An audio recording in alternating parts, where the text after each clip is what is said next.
Those joining us in the room and online, welcome to the January 16th meeting of the Louis-Riel School Division Board of Trustees. We begin, as we always do, with the land acknowledgement. This evening, Trustee Nordheim. Thank you.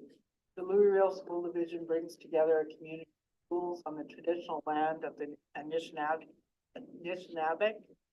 Aniniwak, and Dakota. Our division is located on the homeland of the Red River Métis. We recognize that Manitoba is also the traditional land of the Anishinaabe and Dene. Respect the treaties made on this land and acknowledge the harms and mistakes of the past and present. We dedicate ourselves to authentic alliance with Indigenous communities in a spirit of reconciliation and cooperation. Thank you very much.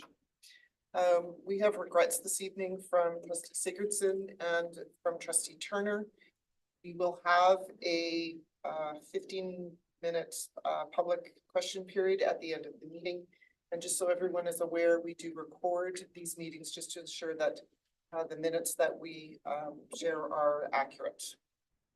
Our vision is for all members of our community to excel as caring, confident, capable, and resilient lifelong learners who contribute to a democratic and sustainable world. And our mission is to provide a safe, inclusive, and engaging environment where personal and collective learning are valued and each one of us reaches our full potential. First item of business is to approve the agenda for this evening. If I could have a mover and seconder, please. Trustee Kolacek and Trustee Samignola, thank you. All in favor? Any opposed? Okay, there we go. Motion is carried. Thank you. Next item is to approve the minutes from December 19th. They have advance. I'm not aware of any corrections that have to be made, so we will accept them as distributed. Thank you. We begin news from the Board of Trustees, which is from myself this evening. Two items that I wanted to share. The first one is that there were some individuals from LRSD that were included in the Ace Burpees list of the most fascinating Manitobans for 2023, specific to their work on Minecraft's Level Up Winnipeg. And I'm not sure if the attachment that is included can be shown. If not to worry. Yeah. But it was an interesting, and a good nod to a group of people, and you will certainly recognize the names that are there. Ace Burpee has been doing this for years, so to make his list that is shared on a multiple page spread in the Winnipeg Free Press is pretty cool, and it compels some good conversation, and it was nice to see some of our folks recognized. Second item that I wanted to share was that of late there were a number of student athletes from LRSD that were profiled in the Free Press. Collège Sauvé has a female hockey team that is on fire and is expected to do really well this year. There are a couple of grade 10 student sisters that are high school hockey good players, I guess, for lack of a better word, and they were featured in a piece of the Free Press. And then there was an article on a Dakota Collegiate football student that's breaking some barriers and providing some mentorship and leadership, not only in the school community, but in his community from which he originally resided. And again, some young people who are turning heads, who are excelling athletically, but who are also in the process reminding folks of some journeys that can be taken successfully, but not necessarily without some resilience-inducing experiences along the way. So those links are there for anybody who wants to take a further look. If you haven't seen them, they're really good reads, and we should be very proud of these kids. News from senior leadership today is from Assistant Superintendent Anderson. Thank you very much. I would like to begin by sharing some news. General Vanier School. General Vanier recently held their festive holiday store where students have the opportunity to purchase donated items either for personal enjoyment or as thoughtful gifts for family members. And they also joyfully claimed victory in a spirited contest, which resulted in a special visit from Buzz and Boomer, the renowned mascots of the Blue Bombers. At École Sage Creek School, there was considerable work underway related to Harvest Manitoba. And what I found very interesting about their approach at École Sage Creek School was the way that it was promoted among the student body. Grade 1 students communicated through concise daily videos en français, giving simple clues as to what type of food item they were looking to have donated for the following day. So really creative way of doing it. And another exciting project going on in Sage Creek is with the local real estate developer Qualico, who is partnering with the school in a snow sculpting exhibit.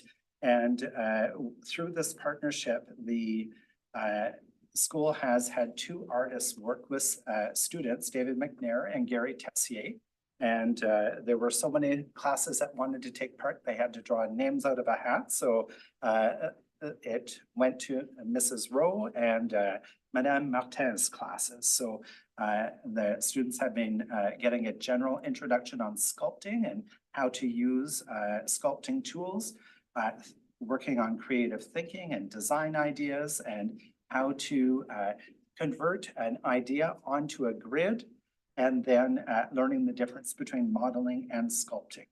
So a really exciting project that will end with an exhibit in the community. Next at École Henri Bergeron, they have hosted local artist Justine Prou to come in and paint an extremely welcoming mural, as you can see at the front entrance of the school. This is very exciting. Students had studied her website and assessed her art prior to her visiting the school, and had opportunities to hear her speak and to ask questions about her work and Indigenous perspectives. So a very beautiful project.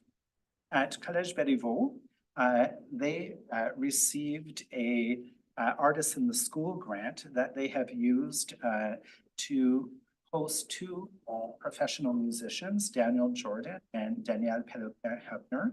And these 2 individuals led half-day workshops with students in grades 7 through 12, and really immerse students in composition and songwriting.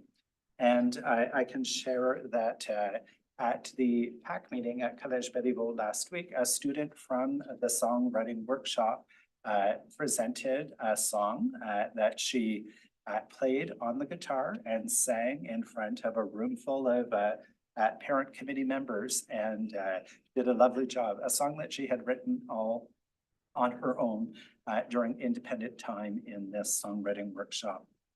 And lastly, wanted to highlight not lastly, I'm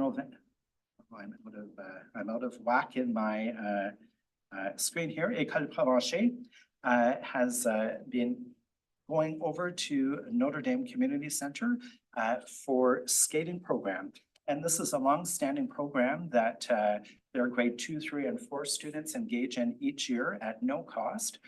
Students don't have to have skates or helmets because the school has done a significant drive to have equipment on hand for students to use. And they comment on just how exciting it is to see students who have never skated before learn how to skate, and particularly those who are new to Canada and have a whole different appreciation of the outdoors than those who have grown up here.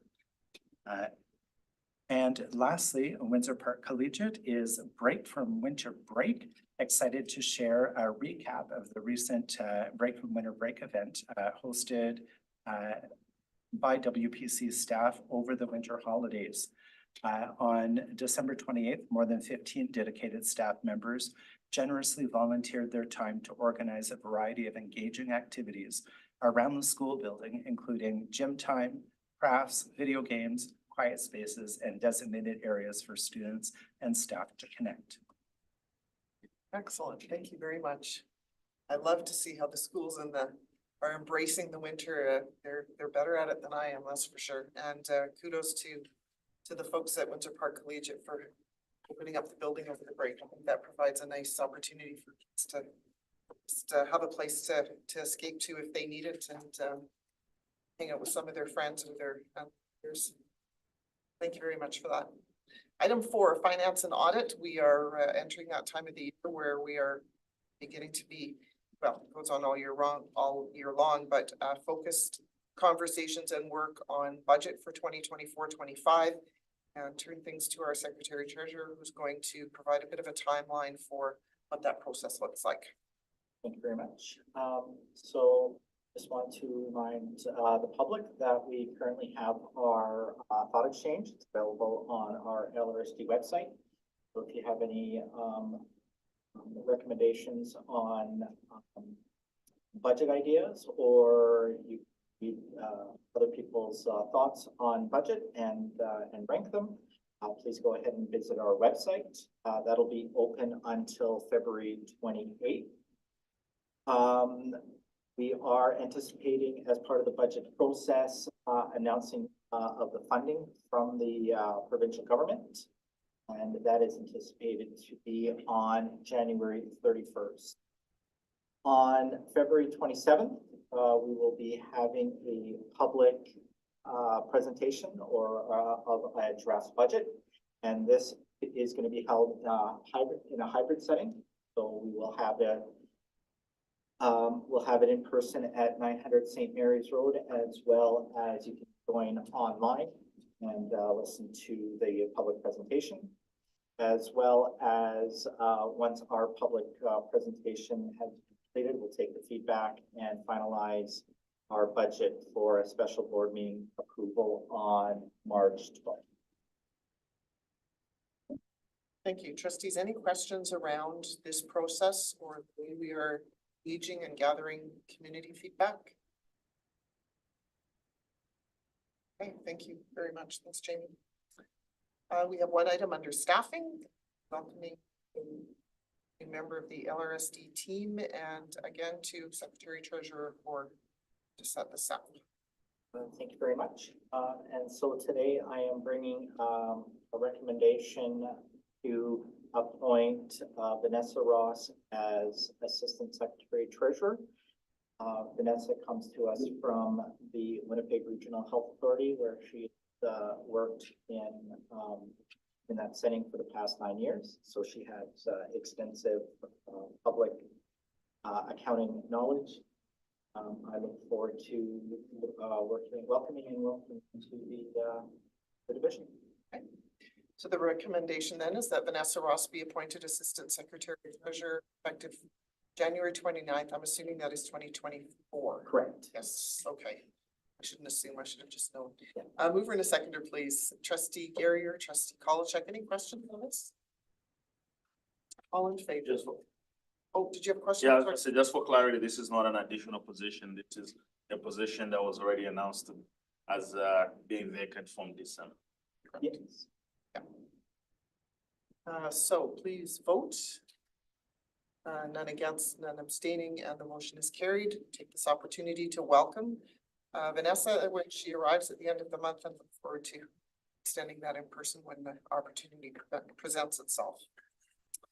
Senior leadership has updates for us, starting with capital project updates. I'll have our Secretary Treasurer share an update relative to the school we are building in Sage Creek to serve both Sage Creek and Bonavista community, and specifically students. This new school will serve students who will be in the French immersion program. And then our Secretary Treasurer will pass it on to Jeff Anderson, who will provide an update relative to the work at Collège Jean Sauvé And these will be the essential highlights for this month. There's lots of work occurring across many buildings, but these are the highlights. Thank you very much. And so we, at our last meeting with our construction manager, Bird Construction, the latest update is that the, project is moving along really well. Right now, they are working on, excavation, piling, grade beams, foundation, and crawl space. And so from the last updates that I got from them earlier this week, excavation of the site is at 73% complete. Piling is 80% complete. The grade beams, they've just started, they're 23% complete. Foundation 14% and crawl space 23%. And so anyone who has seen photos on our site or have driven by the site, there is a flurry of activity and it's very exciting.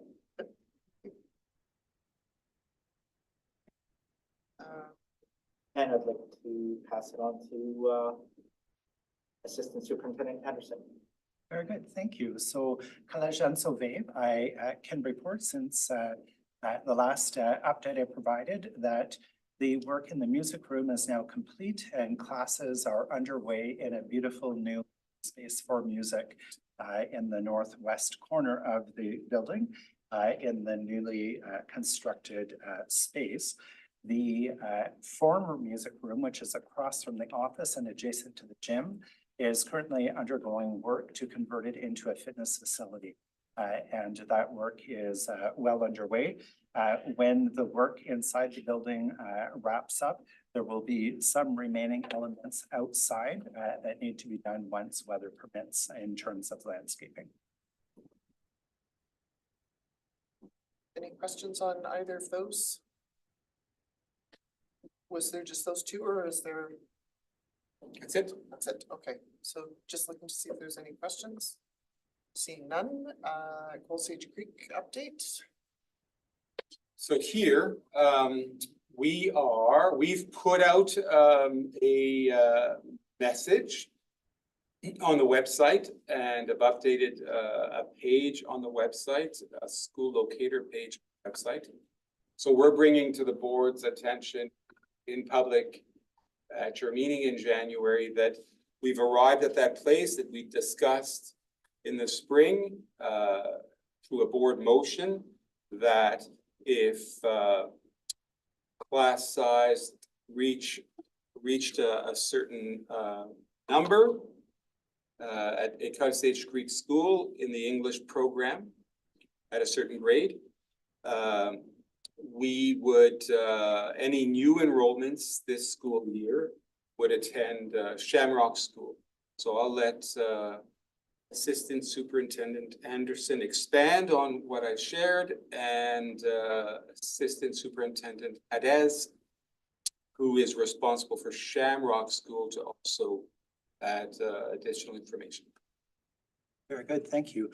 Trustees, you'll recall last year that Sage Creek continued to receive many new families over the course of the school year, and class sizes became very large, particularly on the English program side, which is why we plan to proactively in the spring to address the situation should the same situation occur this fall.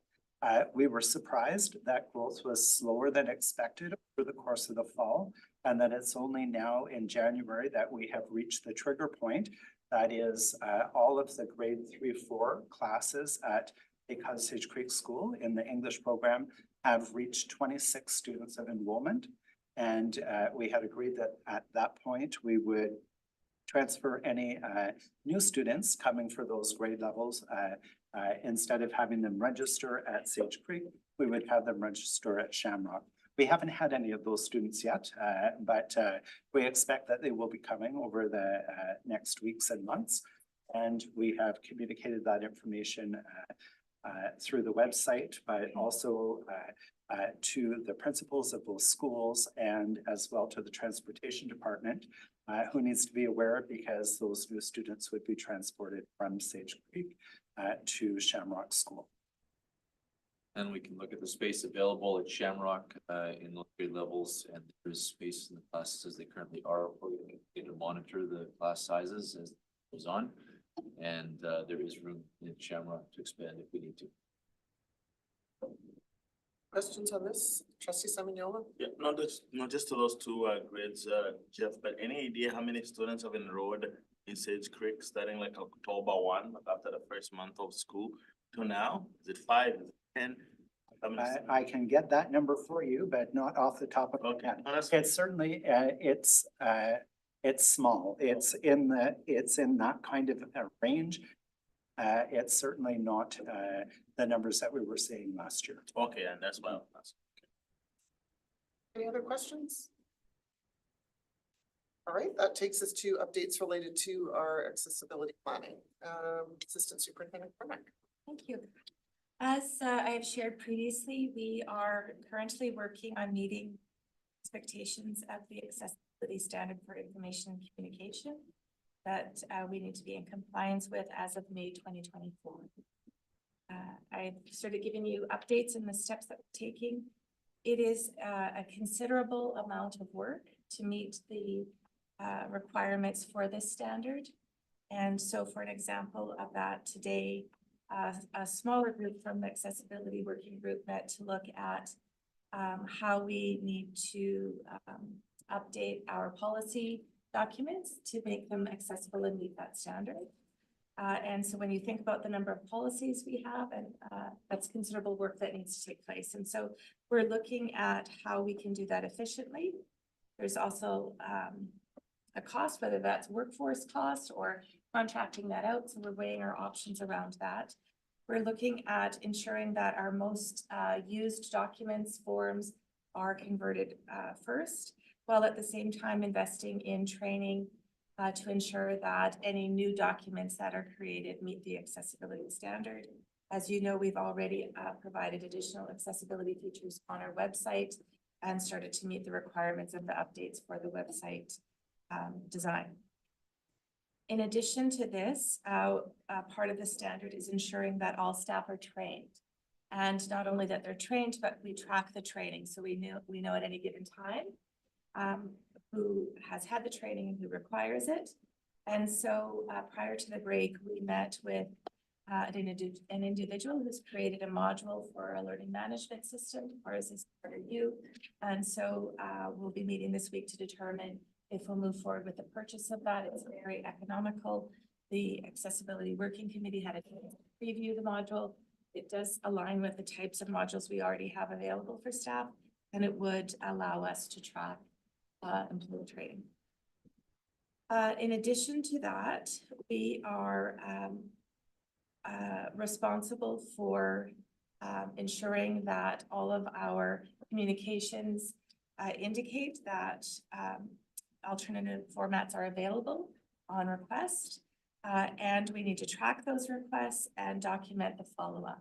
And so right now, both on our accessibility page on our website and on our regular contact page, there is a feature where people can reach out to us for assistance, but we're really looking at not only meeting the standard in terms of having that contact form there, but really understanding if it's working for people. And so finding ways to communicate with the community who needs to provide us with the feedback to ensure that everything that we're looking at and designing is meeting the needs that they have in order to access all of the information that we have. Which, when you consider the size of our organization, is a lot of information to share. And so that's just a brief update on that standard. Thank you. Any questions?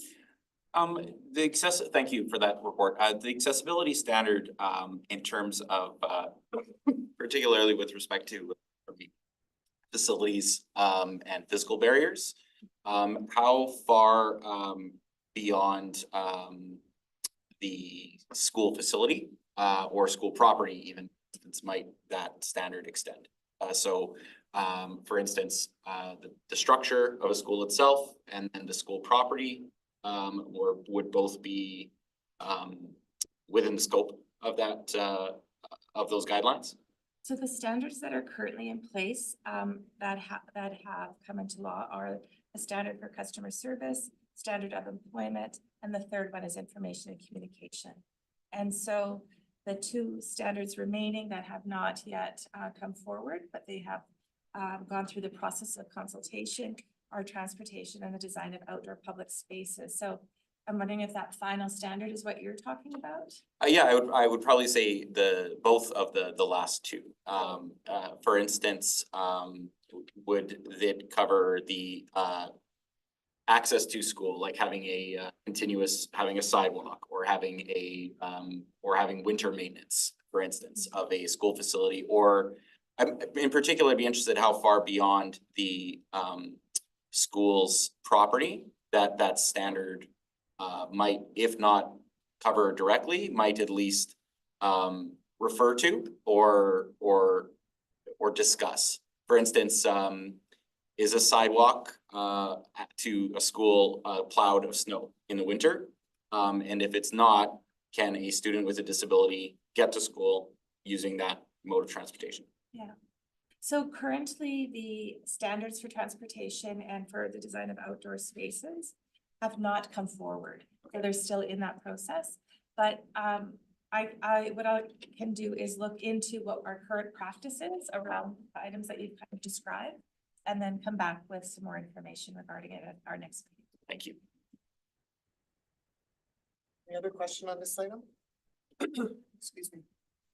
Thank you very much. That takes us to monthly metrics regarding our communication platforms. And Yeah, so the, trending in the right direction again. Oh. nope, got an arrow pointing down Oh. on X. I don't know that it's ever pointed down. Lost 3 followers. Our top post, they're not tweets anymore. We should run to change that language. Was the first day of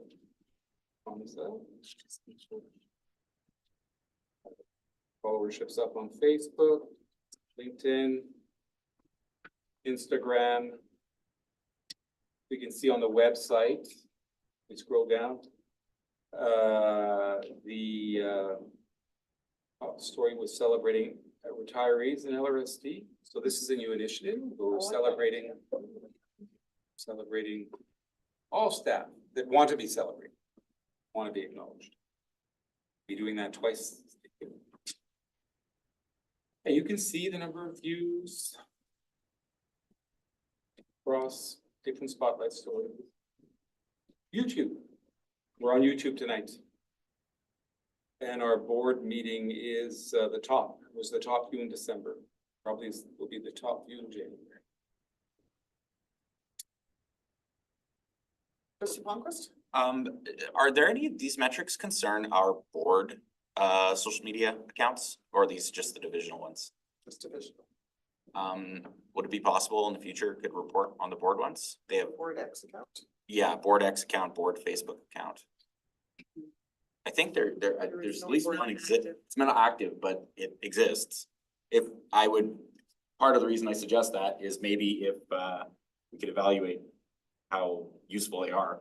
Yeah. Maybe delete them if they're not being used or.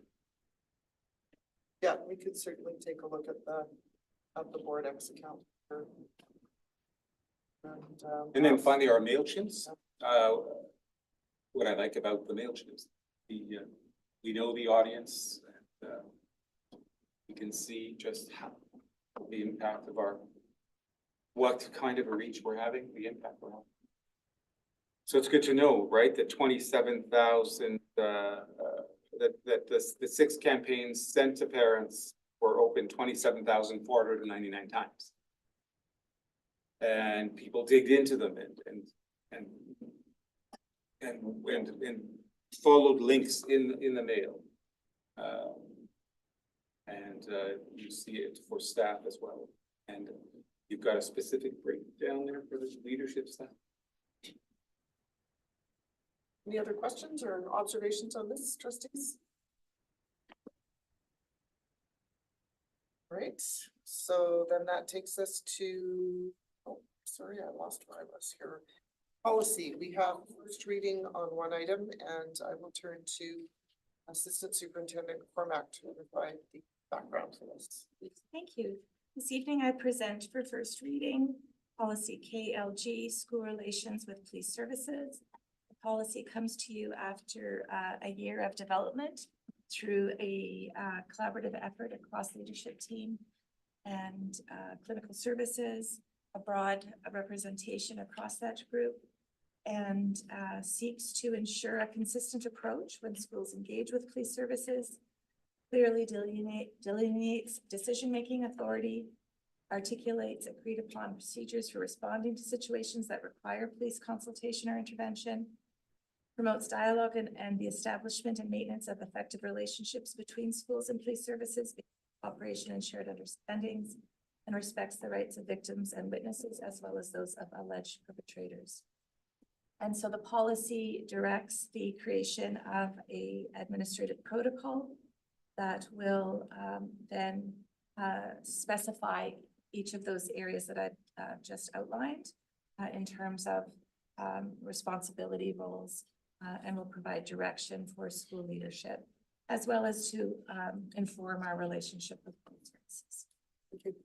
So the recommendation then is that policy KLG, school relations with police services, reviewed by the policy review committee, receive first reading and be further reviewed and then brought back for second and reading at future dates. I need a mover and a seconder, please, for this. Trustee Polachek, second, Trustee Garrier. Any questions at this time? Just process question. So it would go from here to committee of the whole. That's the committee being referred to? No, it is the superintendent's policy review.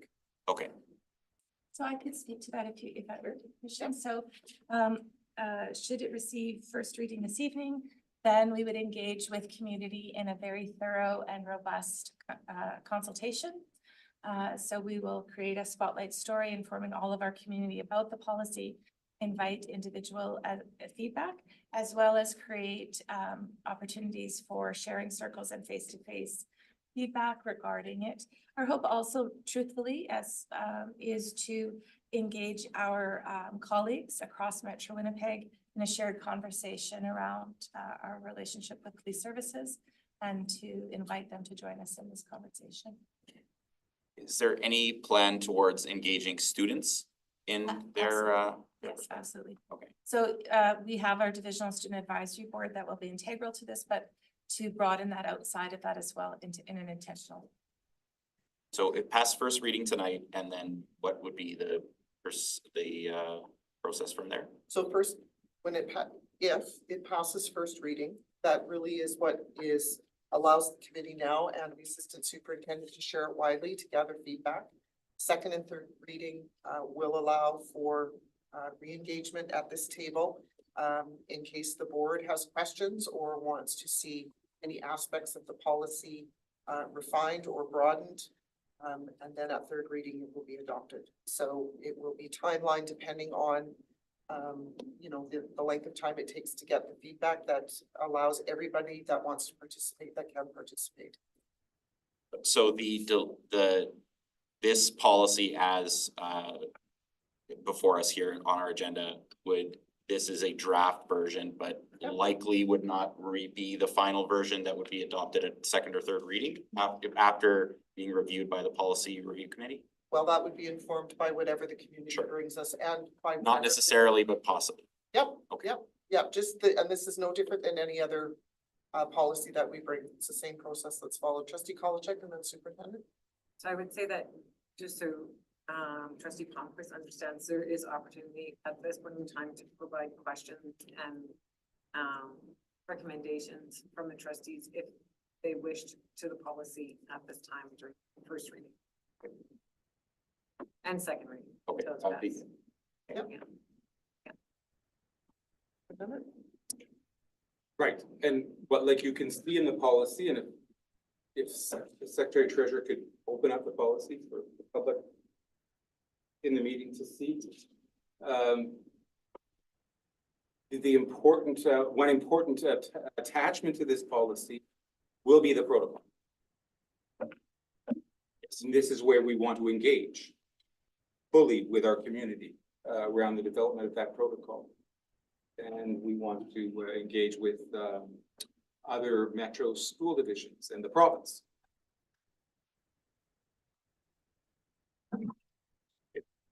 Go ahead. Oh, thanks. Could someone help me understand the difference between a policy and a protocol? What is the distinction between? I can respond to that. Policies are adopted through the 3 reading process by the board. Administrative protocols support policies and do not require board approval. They're typically used for pieces that may need to undergo more frequent changes. But this protocol will require board approval. This, Is what it says. Yeah, this specific is not an admin protocol. Sorry, I'm mixing up what you're talking about, but in this instance, the protocol would be brought back to future readings. So would I be understanding correctly that the recommendation 3 of this policy would be to delegate authority to develop a protocol, which would then return to the board for approval? Yeah, so let me add to what Assistant Secretary Anderson, Assistant Superintendent Anderson said. Okay, so when you initially develop and adopt a new policy, all of it, the policy, the protocols, all of it is adopted by the board. Okay. Once adopted, when we revise policy, any revision to a policy needs to be approved through board motion. Any revision to a protocol needs to be brought to your attention as information, but doesn't necessarily require board motion for approval, because as Assistant Superintendent Anderson has indicated, we will, because the protocols are all about bringing the policy to life, implementing policy. We more frequently will make small adjustments because it's they're all living documents, but an element of policy that is a very dynamic, fluid, living document are these protocols that ensure the policies are being implemented. Thank you, everyone, for those questions. I guess the only piece of feedback I might have, and not married to it or anything, but I might possibly suggest per guideline B that the reference to the multi-year strategic plan be a little bit more prescriptive and define which elements of the multi-year strategic plan are considered most relevant to this subject and identify them by name, which I think could go a ways towards creating clarity amongst many different belief systems that will be examining this. Another way just to further assist in understanding the policy protocol piece is that the policies belong to the board. So the way it was framed was that any changes to the policies are owned by the board. Those are ours to ensure that they are reflective of what is needed in terms of governance and oversight. You could consider the protocol piece as what allows the policy to live and breathe, if you will, on a day-to-day basis. So it guides so it's like the governance and operation side, sort of, if it could be that simplified, but that might also be enough. But thank you very much. Any other questions? Trustee Nordheim. I just want to sorry. clarify because while it may be clear to some in the policy, I want to ensure that. So this evening, we've talked about our goal to invite collaboration from other metro divisions, the province, and Winnipeg Police is included in that collaboration at the table too, in the development and consultation around the protocol. And so I just want to make that clear if it isn't clear within that. And my piece for clarification on that is, will the consultation with them be integrated into the community consultation? Or are they going to be, have conversations separately and just that entity? You know, at this time, I'm not in a position to answer that question. But I can tell you that we have continued to nurture our relationship with WPS. We work with them on a regular basis. And so it will be about navigating what makes sense from a variety of vantage points about what would be ideal. I Yeah. think might be an opportunity for both, but I certainly don't want to speak on behalf of WPS. Yeah. Okay, thank you. All right, seeing no other questions, I'll call the question. All those in favor?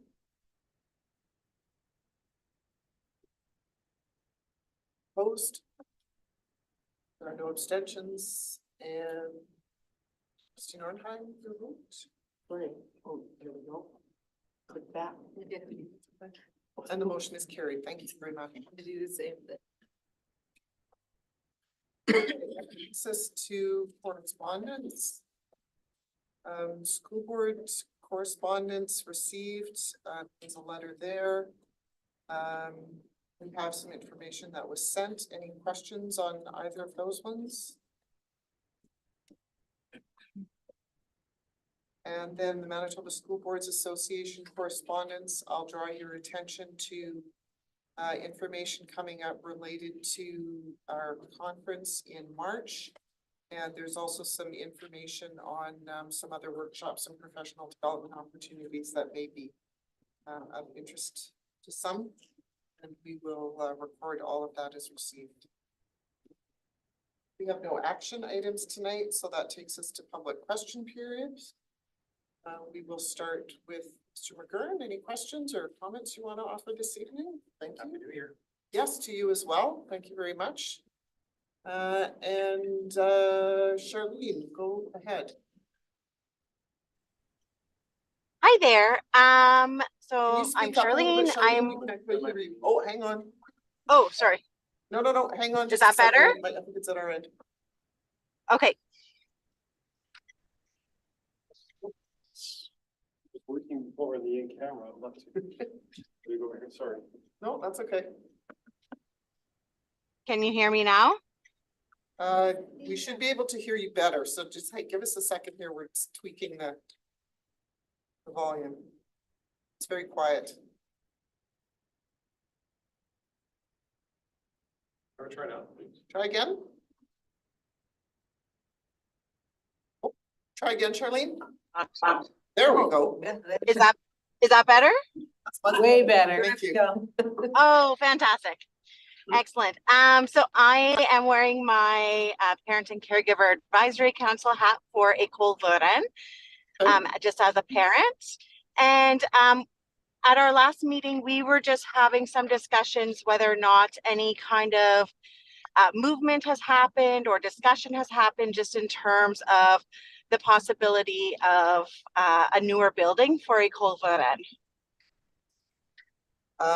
Do you want to go ahead with that one? We